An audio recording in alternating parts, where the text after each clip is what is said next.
ये हल्की सी बारिश का बरसना कातिल था, तेरे होठों पे बूंदों का तरसना कातिल था। एक तरफ भीगे हुए तुम, एक तरफ गिरा हुआ झोंपड़ा मेरा। वक्त का इस मुफलिस को परखना कातिल था।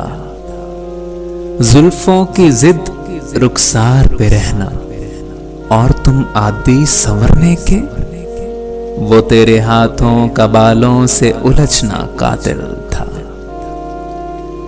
वो धीरे से हल्की सी हवा के डर से,